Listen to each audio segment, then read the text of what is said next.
বন্ধুরা আজকে যে আমি রেসিপিটা শেয়ার করতেছি এটা হইলো মিঠা মোমো। আর এই মোমোটা খেতে কিন্তু খুবই অসাধারণ লাগে। আর এইটা বানানো খুবই সহজ। তো আমি ঝটপট করে কিভাবে এই মোমোটা বানাইলাম। মোমো তো সাধারণত ঝাল মানুষ খায়, কিন্তু মিঠা মোমো যদি তোমরা না খায় থাকো তাহলে অবশ্যই আমার মতন করে একদম সহজভাবে এই রেসিপিটা বানায় খাওয়া পারবা একদম কম খরচের মধ্যে। বর্তমান ঠান্ডার দিন, এই ঠান্ডার দিনে এই রেসিপিটা অবশ্যই একদিন খাইয়া দেখো। তো চলো দেখে নাও এই রেসিপিটা বানাতে কি লাগছে। প্রথমে আমি নিয়ে নিছি ময়দা। এনে আমি ১ বাটির মতো ময়দা নিছি। মানে আমার পরিমাণ অনুযায়ী আমি ময়দা নিছি। তোমরা আসলে কম বেশি করে নেওয়া পারো। তারপর দিয়ে দিলাম আমি স্বাদ মতো নুন।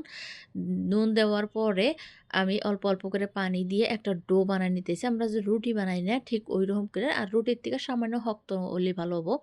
তো অল্প, অল্প করে পানি দিয়ে সুন্দর একটা ডো করে নিলাম। আর এটা আমি রুটির থেকে সামান্য কিছু মানে শক্ত বানাইছি। এটা এখন আমি ৫ থেকে ১০ মিনিট রেস্টে দিমু। এর মধ্যে আমি একটা পুর বানায় নিমু। কারণ মোমোর মধ্যে তো পুর দেওয়া লাগবো। তার জন্যে আমি হেনে কড়াইতে দিয়ে দিলাম ঘি। ঘির বদলে তোমরা সাদা তেলও দেওয়া পারো। তো আমি ঘি দিলাম যাতে সুন্দর একটা ঘ্রাণ বাড়ায় তার জন্যে। আর আগে থেকে আমি গাজর গ্রেট করে রাখছিলাম অনেকগুনা গাজর। আমি গাজরের পুর দিয়ে বানাবো। তোমরা চাইলে নারকেল দিয়েও বানান পারো। তো আমার কাছে নারকেল নাই, এইজন্যে আমি গাজর দিয়ে বানাইতেছি। খুবই সহজ পদ্ধতিতে। কিছুক্ষণ নাড়াচাড়া করার পর যখন অল্প ভাজা ভাজা হয়েছে তখন আমি দিয়ে দিলাম পর্যাপ্ত পরিমাণে চিনি। আমার পছন্দ মতো আমি মিঠা দিয়ে দিলাম এখানে। তোমার পছন্দ মতো তোমরা মিঠা দিয়ে দিবা।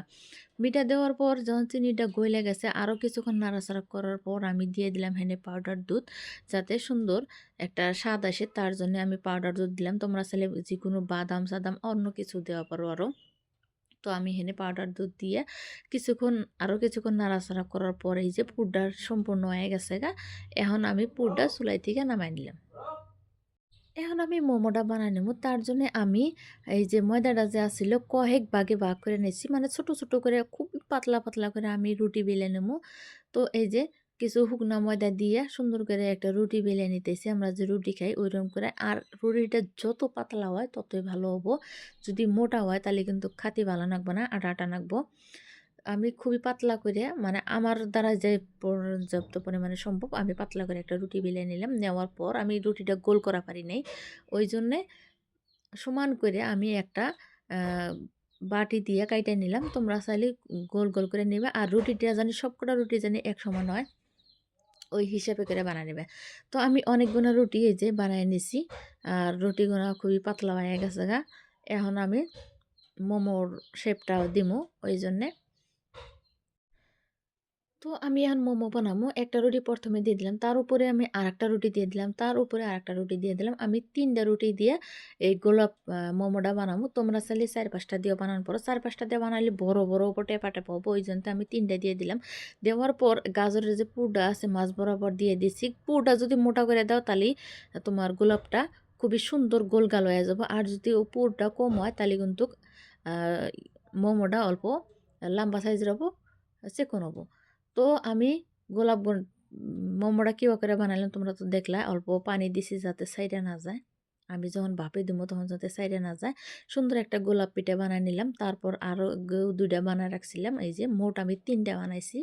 ৩ জনে খামু। আর আগের থেকে আমি একটা সসপ্যানে পানি দিছি, কারণ আমার মোমো বানাই না যে বাসনগুনা থাকে ওইটা নাই। তারপরে এই যে এনে একটা প্লাস্টিকের ঝুড়ির উপরে দিয়ে দিলাম। দেওয়ার পর এখন আমি ঢাকনা দিয়ে ডাইখে ১০ মিনিটের মতন এটাকে সেদ্ধ করে নিব। ১০ মিনিট লাগে না, ৫ থেকে ৬ মিনিট সময় লাগে। তো এই যে আমি সেদ্ধ আবার দিয়ে দিছি। তো ফিরে আইলাম আমি ৬ মিনিট পরে, মাত্র ৬ মিনিট পরে। এই যে মোমোটা সম্পূর্ণ হয়ে গেছে গা, মানে রংটা অল্প পরিবর্তন করছে।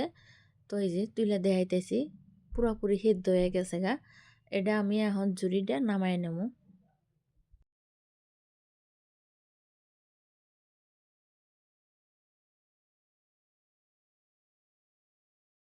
নামানোর পর এই যে ঠান্ডা করে নিছি, কিছুটা ঠান্ডা করে নিছি। আর এই রেসিপিটা খেতে কিন্তু খুবই ভালো লাগে। তোমরা অবশ্যই একদিন ট্রাই করে দেখো, খুবই ভালো লাগবে। আর আমি তো দেখাইলাম খুবই সহজ পদ্ধতিতে বানানো যায়। 10 থেকে 15 মিনিট সময় লাগে। যারা মোমো খাওয়া পছন্দ করে তারা অবশ্যই ট্রাই করে দিও। তো বন্ধুরা আমার এই রেসিপিটা তোমার কিরম লাগলো তোমরা কমেন্টের মধ্যে জানাইও। আর আমার এই ভিডিওটা যদি ভালো লাগে লাইক, শেয়ার, কমেন্ট করে দিও। তো আজকের মতো বিদায় নিতেছি। আবার আসবো কোনো নতুন রেসিপি নিয়ে। ততক্ষণ তোমরা সুস্থ থেকো, ভালো থেকো, আমার পাশে থেকো।